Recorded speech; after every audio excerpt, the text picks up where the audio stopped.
अस्सलाम वालेकुम प्यारे दोस्तों। फायदेमंद पत्थर आपके लिए कौन सा है और फतह कामरानी का दिन आपका जो है ये कौन सा है और फायदेमंद रंग कौन से हैं और जो है लकी नंबर आपका जो है ये कौन सा है। तो लिहाजा ये तमाम चीजें जानने से पहले हम ये देखते हैं कि ये किन लोगों का जो है ये सितारा बनता है। तो लिहाजा नाम का पहला अल्फाज सीन शीन स्वाद और से ऐसे नेम वाले जो है जितने भी जो है इंग्लिश में नाम बनते हैं उन लोगों का जो है ये सितारा जुड़ने से और बुर्ज जो है ये एक दिल्ली की है। तो और उसके बाद जो है अलामती तस्वीर तो ये जो है एक मशकीज़े की है। और फतह कामरानी का दिन आपके लिए जो है बरोज बुध है और लकी नंबर आपके जो है ये 8 बनते हैं और फायदेमंद रंग आपके लिए जो है खाकी भूरा और नीला बनते हैं और आंसर जो है आपका हवा है। तो लिहाजा ये बहुत ही अच्छे सितारे के जो है ये लोग समझे जाते हैं और फायदेमंद जवाहर पत्थर। तो लिहाजा ये नीलम और जो है हदीद और अतीक स्याह ये अपनी ज़िंदगी में इस्तेमाल करें और फ़ायदा उठाएं। तो लिहाजा बेहतरीन शरीक हयात ये जो है जौज़ा और मीज़ान के अफराद बनते हैं और नामुवाफिक साथी जो है सूर असद और अकरब के जो है अफराद बनते हैं।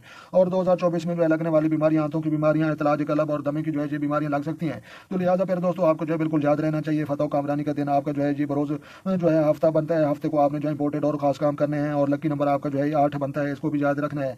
और फायदेमंद रंग ये जो है खाकी भूरा और नीला। तो इन रंगों के से जो है आप कपड़े पहने या गाड़ी पेंट करें या घर पेंट करें। तो लिहाजा आंसर आपका जो है जी हवा है और बहुत ही अच्छे सितारे के जो है जी लोग जो है जी समझे जाते हैं। और फायदेमंद जवाहर आपका जो है ये नीलम हदीद और अतीक स्याह जी आपके जो है सितारे के मुताबिक जो है और इनका जो है अपनी जिंदगी में इस्तेमाल करें और फायदा उठाएं। तो लिहाजा वीडियो अच्छी लगे तो आपने लाइक करनी है और अपने दोस्तों को जो है ढेर सारा ख्याल रखना है और अपनी कीमती राय जो है कमेंट सेक्शन में जो है देना मत भूलें। तो लिहाजा जो दोस्त चैनल पर नए हैं चैनल सब्सक्राइब करें ताकि मजीद इस तरह की अच्छी अच्छी वीडियो सबसे पहले आपको मसूल हो। तो लिहाजा मिलते हैं किसी नेक्स्ट वीडियो में, तब तक जो है देखने और सुनने वालों को हमारी तरफ से अस्सलाम वालेकुम व रहमतुल्लाह हो जनाब।